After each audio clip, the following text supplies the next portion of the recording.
Is this a good angle? I think this will work. Okay.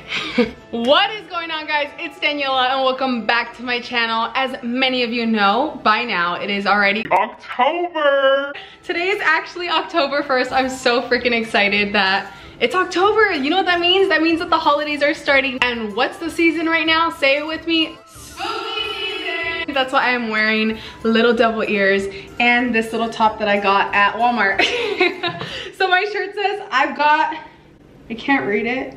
There we go. I've got your back. You guys probably can't read it all because of the angle. I don't really do anything for Halloween if I'm being honest. I don't go trick-or-treating. I don't really go to parties, but I love making Halloween desserts. So today I wanted to show you guys a baking on a budget. I'm really excited for this one actually because these are 3 things. Okay, I'm lying. 2 out of the 3 I've already done, but I haven't done them in a while. And the 3rd one is actually a design that I've never done before. As you guys know, I try to incorporate designs that I've never done so it can be just as fun for the both of us. So let's just get right into it. Let's talk about what I'm gonna make and hopefully you guys can recreate it this Halloween. So the 3 things I'm gonna be making for you guys today is pumpkin Rice Krispie treats. The other one is gonna be witch finger cookies. I almost forgot the name of them. And the final thing I'm gonna make is kind of a surprise. Should I just show you guys? I'll just show you guys. Okay, so I'm gonna make this cupcake design, which I am so excited for. I feel like I keep screaming, but I'm just so looking forward to it because I have not made a cupcake like that. Usually the Halloween desserts that I've made are pretty PG just because they're for like my nephew's birthday parties or my niece's things at school. So I kind of have to keep it really kid friendly, and this is definitely not that kid friendly, I would say. So the first thing I want to get started on are the cookies. So I'm going to put the link to this recipe down in the description below. I've never made it before, so this is going to be our first take for the both of us. I separated my dry ingredients with my wet ingredients and just to make it easier for the both of us. I'm sorry, by the way, that this angle kind of sucks. I wish I could like show you guys what's going on down here, but there's not really much to see anyways, so I promise you guys aren't missing out that much. So the first thing this recipe calls for is to mix the powdered sugar with 1 cup of butter, 1 egg, 1 teaspoon of vanilla, and 1 teaspoon of almond extract. So we're gonna do that right now. Usually I would leave my butter out to get kind of room temperature, but I forgot to leave my butter out this morning. So I put it in the microwave for just a couple seconds until it kind of got softened up a bit, and it'll be fine. It'll literally be just fine. And from here, we're just gonna mix it until it's all well combined.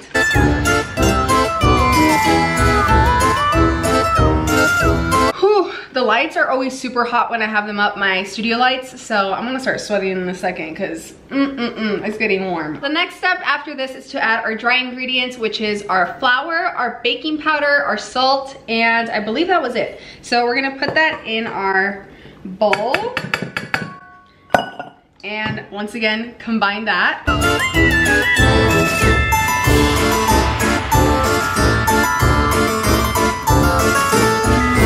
So I'm gonna go in with my spatula and just mix it by hand as well as I can because the hand mixer isn't really doing much, to be honest, as you guys saw by the video. So I'm just gonna put all my muscles of me working out in the gym into this dough. Now that our shortbread cookie dough is pretty well together, you see it's like one big ball, we're gonna add our food coloring. I originally wasn't so sure if I wanted the cookies to be green or kind of like tan, like an actual finger, but when I was online and I was seeing kind of like the realistic finger cookies, it made me feel weird and I was like, I don't think I would want to eat that. So I decided to go with full-on green. I'm just gonna go in with my hands and mix the dough together. Honestly, you guys, I didn't even think about the fact that my hands are gonna stay green after I make these cookies. Why wasn't I thinking smart? The recipe says that when you're finished making the dough to wrap it up in plastic wrap and put it in the fridge for about 30 minutes. So that's why I wanted to start off with this cookie dough. We'll get back to it. I'm just gonna put it in the fridge and then we'll go from there. As you guys can see, it was pretty simple, pretty easy. I feel like you guys would be able to do it. We're gonna get started on the second recipe, which is one of my favorite easy desserts to make, especially with kids. I feel like this one is always one that kids enjoy doing because it's pretty messy, it's sticky, but at the end of the day, it's delicious. So, if you guys guessed it, it's Rice Krispie treats. I already said it in the beginning, but all right. The 3 things that you need to make Rice Krispie treats are butter, marshmallows, and of course, Rice Krispies cereal, Rice Crisps from Walmart, whichever ones you want. I honestly got the Walmart brand just to like show you guys it's literally the same thing. First thing I'm gonna do is open up my marshmallows, and you're gonna wanna use a plastic bowl because you are gonna be putting this in the microwave. Of course, you don't want a metal bowl. You can use a glass bowl, pretty much any bowl that is okay for your microwave. Honestly, all this stuff my stepdad and my mom are gonna end up eating, and they always complain that I make them fat. So I'm not gonna make that much of a quantity this time. I think this looks all right. When it comes to Rice Krispie treats, I honestly don't use a recipe. I just eyeball it because it's pretty simple and it's just all up to how you want it to taste, to be honest. I personally like my Rice Krispie treats really like buttery and just like sugary and like the more marshmallow, the better. So I added 2 tablespoons of butter to 5 ounces of marshmallows, and we're gonna see how this looks once it's melted. Meanwhile, my marshmallows are melting. I'm so looking forward to eating all these desserts. Usually when I make baking on a budget videos, I give the desserts away, or I'm kind of like, I don't really feel like eating them. But for some reason, these desserts specifically, I'm so excited to taste and so excited to eat. Oh, there's the marshmallows. As you guys can see, they're super chunky still. They're kind of just inflating, and that's not what we want. So I'm just gonna go ahead and melt these off camera, and I'll be back when I need to add the cereal.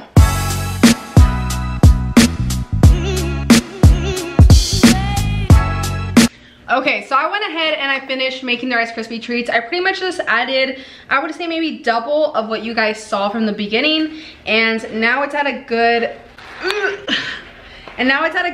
place that I want it to be. Look how sticky this is, you guys. I'm trying to like spread it and it's just all moving together as a blob. Meanwhile, we're waiting on that, I'm gonna eat the extra I have on my bowl. My mom just came downstairs right now.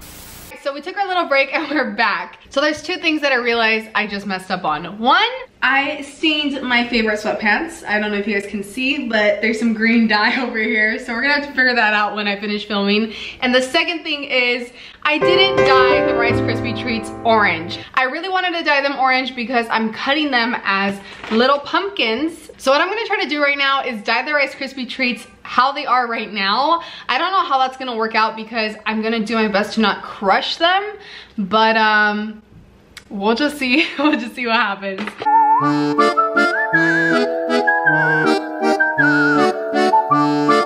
Yeah. This is just not gonna work out. These taste really, really good. I'm gonna check in my pantry if I so happen to have extra marshmallows, and if I do, I'm just gonna make a small batch and dye them orange, just so I can at least have the design that I originally wanted to do done. Okay, so I already preheated my oven and I'm gonna get started on prepping the cookies so that they can go in there and get cooking. With this recipe, how you make the fingers is pretty much however way you kind of want them to. You kind of mold them the way and size you kind of prefer them to be. There also are like finger mold cookies. Finger cookie molds, there we go. At Walmart, I saw them online, Target online. They should have them at like Hobby Lobby, just things like that. But of course, this is always the better alternative if you don't have any of that. And sometimes it's just not really that necessary. My pinky literally looks like one of these, it's so funny.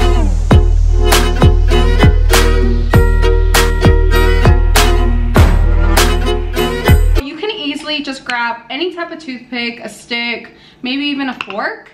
And as you guys see on our fingers, we have these little creases on them, especially on our knuckles. So that's pretty much what we're gonna try to do on our fingers, our witch fingers. So I saw in a lot of the witch finger tutorials, they used whole almonds that were kind of shaved, I guess you can say. They didn't have like the outer shell, outer skin, just the brown part of the almond. But I decided to get almond slices just because I liked how they looked. I don't know.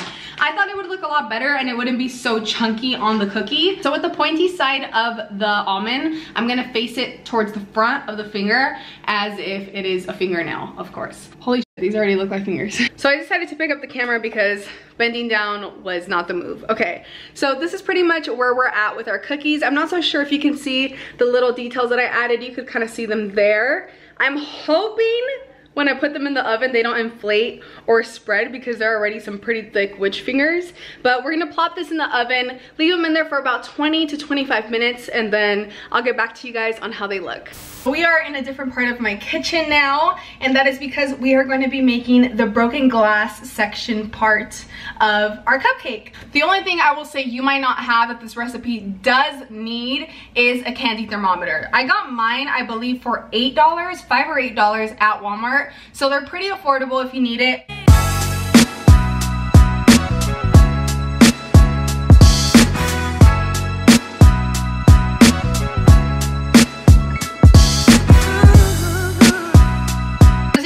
I have my candy mixture over here in this little pot. We're gonna wait for it to boil, and at the same time I'm gonna be whisking it, and the recipe says it needs to reach a 300-degree temperature. So I'm gonna open up my candy thermometer that I have right here. Through the process of making candy, or overall when you're heating something that you need to check the temperature on, the one trick I would say is you don't want the tip of your candy thermometer or any thermometer to touch the bottom of the pot or pan, just because the heat is going directly to that section, and that's gonna be the hottest part, of course. So I won't give you an accurate response on what temperature your liquid is in, but it'll give you an accurate response on how hot the pan is, and you really don't really care for that number. I have the sugar candy mixture already completed. I inserted some clips of when it was boiling, and I really just wanted to say really quickly that if you are making this and you're young, please be really careful because it is extremely hot. As you guys saw, it went up to 300 degrees temperature, and it can really burn you really bad if you're not careful.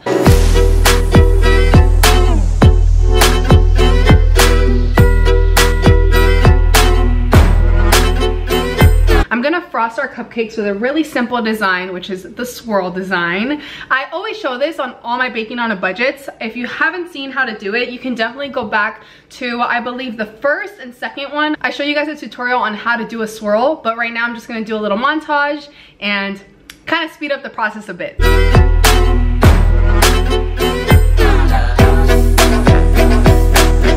We finished our cookies, we finished our Rice Krispie treats.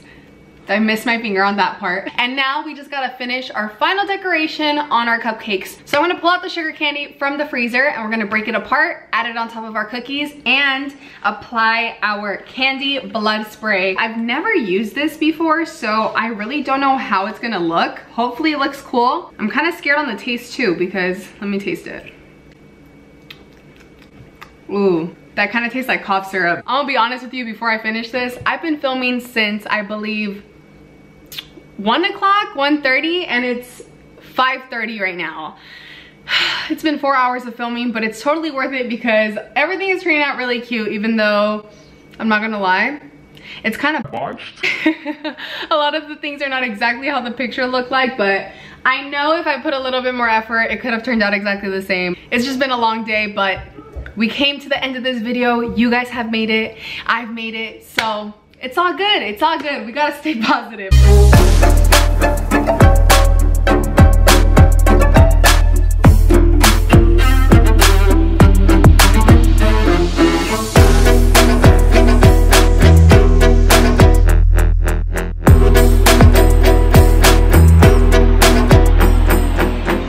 I'm trying to make little jack-o'-lantern designs on these pumpkins, but this chocolate is so thick, it did not melt properly. I don't really like how it's turning out, but you know, when you guys see the little montage, you guys will know what I mean.